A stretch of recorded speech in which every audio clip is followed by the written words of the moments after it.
po dyan, di ba pinagtatanggol niya si Sara ngayon? Eto mapapansin nyo. Dito sa video ni Harry Roque, inilalaglag niya etong si Sara. Hindi pa nga nagiging presidente mga kababayan, parang pinatunayan na ni Harry Roque na inutil talaga etong si Sara. Pakinggan nyo po ha. So ganyang katindi yung pagkatakot nila ng administrasyon kay Inday Sara Duterte. Dahil alam nila ugali ni Inday Sara Duterte, ha? Naku, kalimutan yung pagiging Maria Clara. Pag naging presidente ang Inday Sara, naku, mararamdaman yung hagupit ng inaping pamilya na pinakulong ang presidente na wala namang pagkakasala doon sa malayong lugar na talagang kinamumukhian ng kanyang ama. Yan. Yang point na yan mga kababayan, siguro naman nasagot na yung tanong nung iba kung dapat bang iboto si Sara o hindi. Bakit natin nasabing nasagot na? Kasi pag nanalo si Sara ang presidente, hindi na po siya magiging epektibong presidente. Ano po ang gagawin niya sa loob ng 6 na taon mga kababayan na siya po ay nakaupo na presidente? Puro paghihigante, puro tawag dito, puro kamurian sa ibang kapwa yung gagawin niya at puro tawag dito, puro pagpapasarap sa buhay. Kasi ito sinabi na ni Roque talagang iba daw ang ugali ni Sara at talagang kalimutan daw yung pagiging Maria Clara.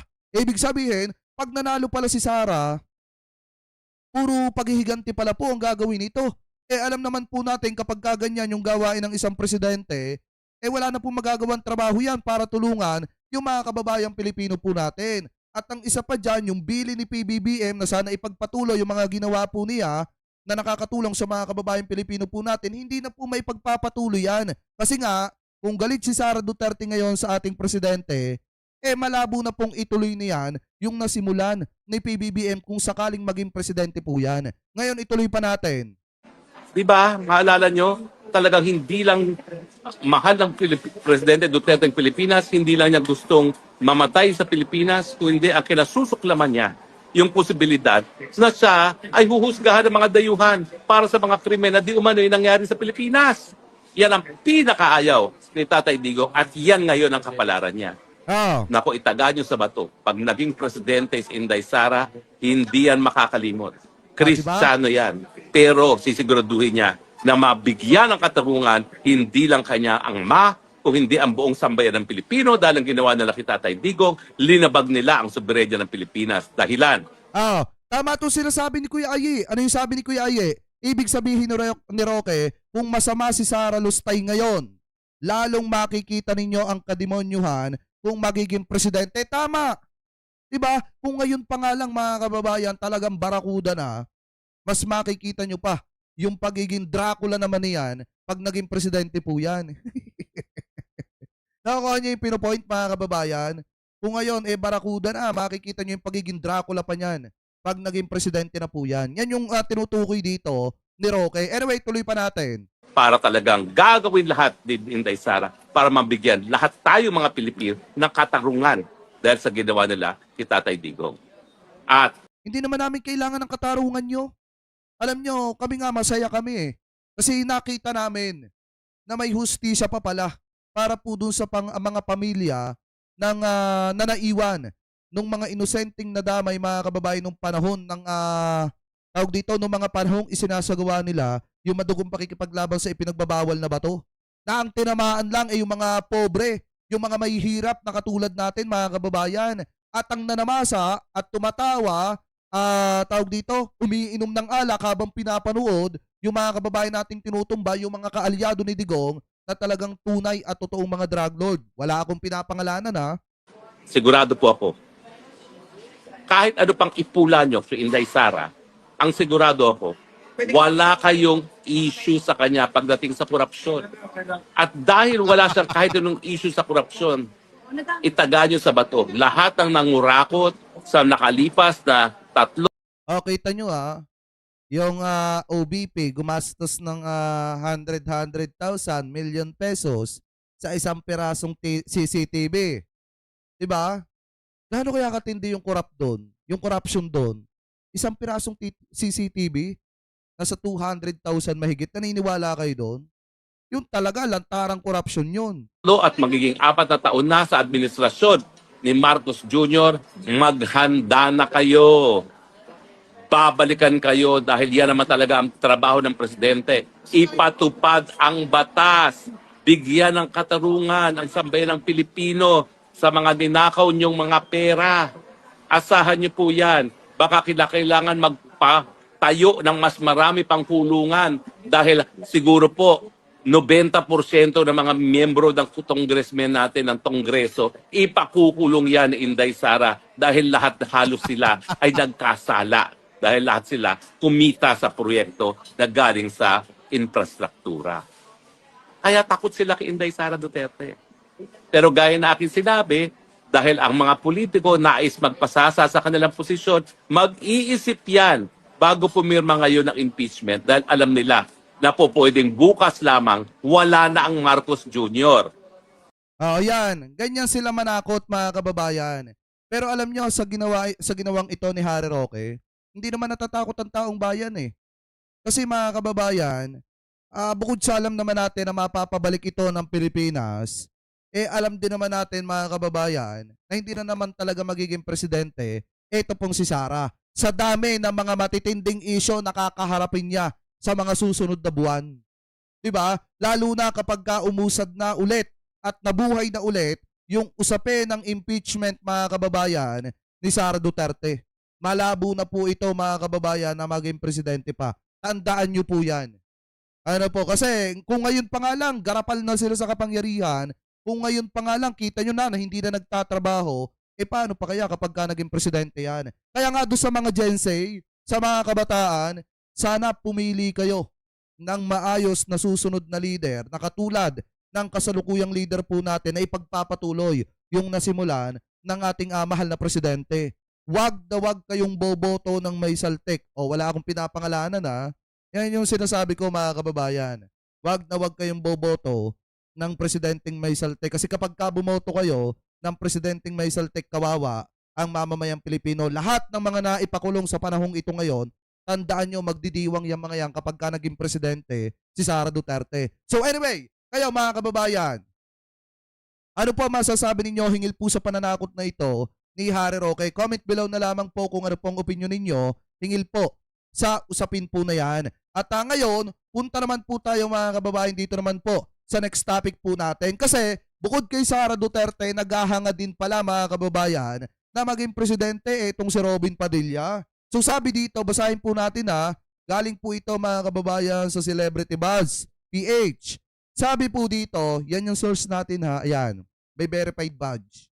So sabi po dito, mga kababayan, ito daw po yung pangako ni Robin Padilla sa mga kababayang Pilipino po natin. Sabi ni Robin Padilla, bawat Pilipino gagawin kong milyonaryo. Nagbahagi si Senador Robin Padilla ng isang matapang na panukala hinggil sa kanyang plano kung sakaling maging pangulo ng bansa. Ayon sa kanya, kaya umanong bigyan ng tig-1 milyong piso ang bawat Pilipino upang tuluyang wakasan ang kahirapan. Paliwanag ni Padilla, wala pa raw 1 bilyon ang kabuuang populasyon ng Pilipinas. Kaya't kung maglalaan ang gobyerno ng humigit kumulang 1 trilyong piso para ipamahagi sa taong bayan, ay sobra-sobra pa umano ito. Naniniwala siyang kapag naging milyonaryo ang bawat mamamayan, iikot ng masigla ang ekonomiya at magkakaroon ng pagkakataong makapagsimula ng negosyo ang bawat isa. Ako, mga kababayan, hindi po ako naniniwala sa ganyan. Kasi may kasabihan nga po tayo ganito. 'Di ba? Yung isang negosyante, tanggalan mo ng yaman. Tanggalan mo ng yaman tapos balikan mo ng 1 taon. Mausisaan mo, negosyante pa rin yan. Yung isang pulube, bigyan mo ng 1 milyon, balikan mo kahit 1 linggo lang o kahit 1 buwan. Pagbalik mo, mga kababayan, pulubi pa rin yan. Hindi ko naman po nilalahat. Pero karamihan po kasi ng senaryo, mga kababayan, ganyan po. Kasi alam nyo, yung pag-unlad at pagyaman ng isang tao, nasa sa isipan po niya yan. Kung gusto niyang makaalis sa kahirapan, gagawa siya ng paraan na malinis para matakasan yon, para makaalis siya doon. Pero kung ikaw talaga ay kontento na sa pamumuhay mong patulog-tulog ka maghapon, pahiga-higa ka dyan, nakaasa ka sa ayuda ng gobyerno, wala talaga mangyayari sa buhay mo. Kaya nga, mga kababayan, subukan nyo. Yung pulube, bigyan nyo ng 1 milyon. balikan nyo ng isang buwan o isang linggo, pulubi pa rin yan. 'Di ba? Tapos yung negosyante, tanggalan mo ng lahat ng meron siya. Ano po, tanggalan mo lahat ng kayamanan, pera, mga gamit, tanggalin mo lahat sa kanya. Balikan mo ng isang taon, negosyante pa rin yan. Kasi alam na niya yung proseso. 'Di ba? Kung paano bumalik sa ganun. So ngayon mga kababayan, dito kay Senator Robin Padilla, yung gusto mong gawing tamad ang taong bayan. Eh paano mo nasabi na mapapaikot na masigla yung ekonomiya? Eh kung yung mga tao na basta mabibigyan, easy money, eh gagastusin lang sa mga luho yan. Or di kaya naman sa mga bagay na walang kakwenta-kwenta. Eh paano kung yung nabigyan mo adik pala? Eh di ipanghihitit lang mga kababayan yung perang ibinigay niya. Masaya pa yung adik kasi matagal-tagal na panahon na ipanghihitit niya yung 1 milyon na ibibigay ni Robin Padilla. Alam niyo, hindi niya pinag-iisipan eh. Di ba mga kababayan? So ngayon sabi pa dito, basahin pa natin.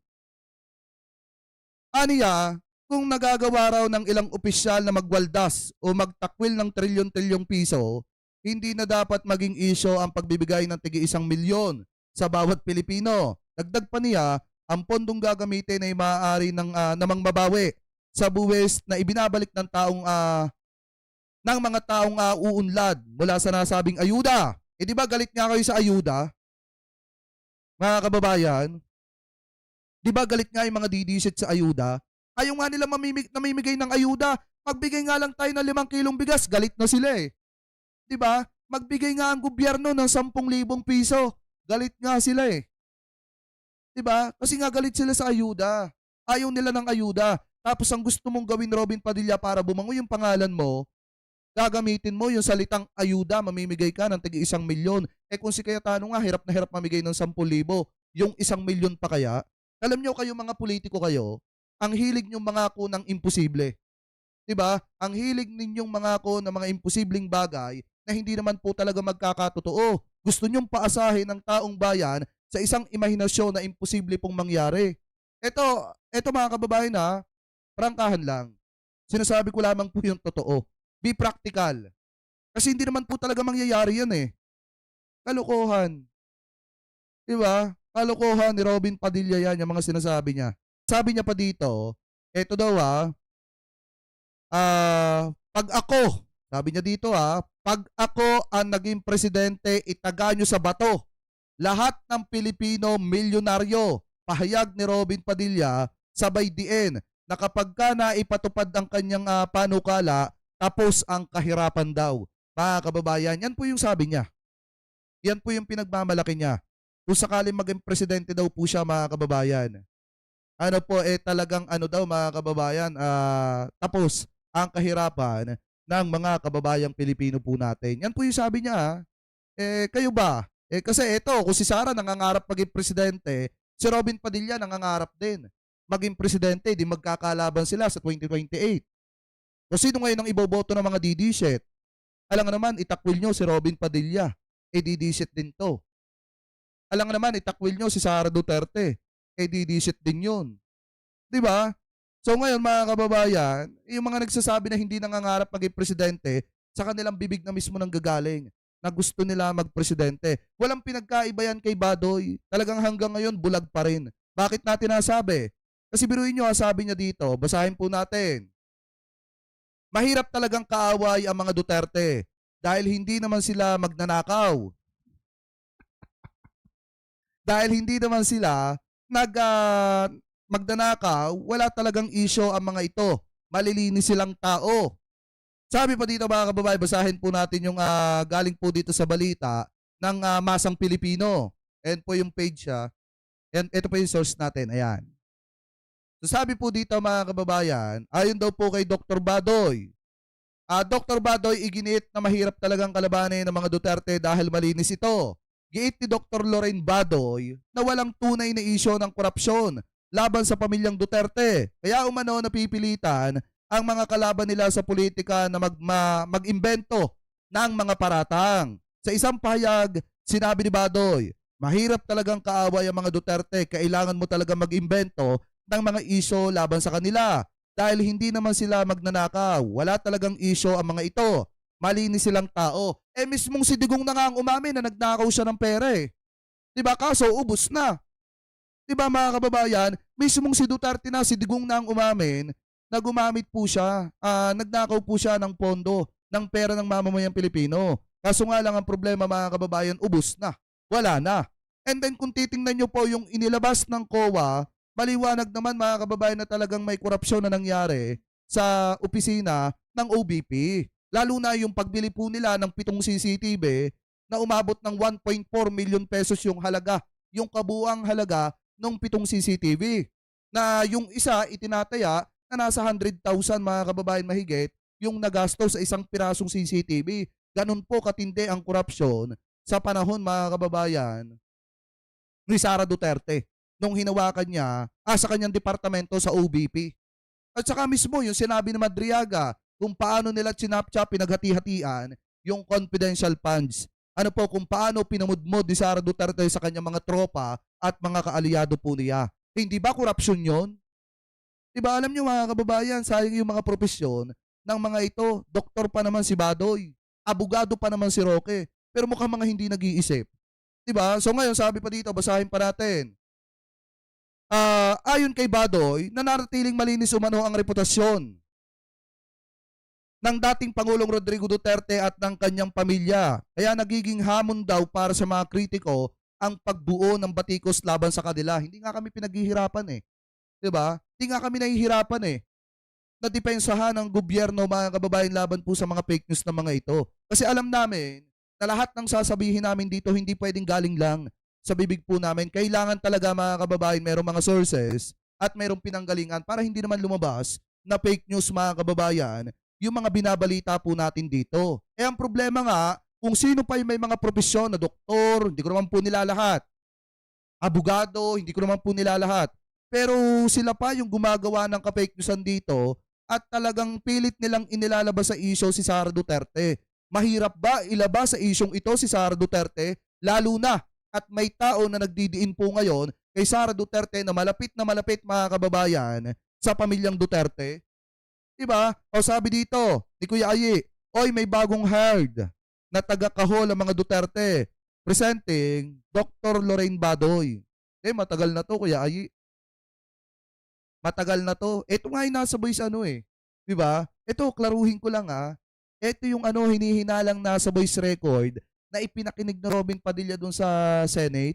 Yung napagsabihan siya ni Tito Sen. Ito yun. Yung sinasabon yung mga vlogger. Ito yung di umano mga kababayan. Kasi matagal na po nagsisirculate yung voice recording na yon. Pero gaya nga ng sabi ko mga kababayan, alam nyo kung ano yung mga imposible na mangyari, yun po yung pinapalabas nila ngayon. Kayo, nasa sa inyo na lamang mga kababayan. Kayo ba, maniniwala ba kayo sa mga sinasabi ng mga ito? Maniniwala ba kayo kay Senator Robin Padilla na sinasabi ni Robin Padilla na na mamimigay siya ng 1 milyon sa bawat pamilyang Pilipino. At so ngayon, kayo po, ano po masasabi ninyo hingil po dito? Comment below na lamang po kung ano po ang comment at opinion po ninyo hingil po sa issue po na yan.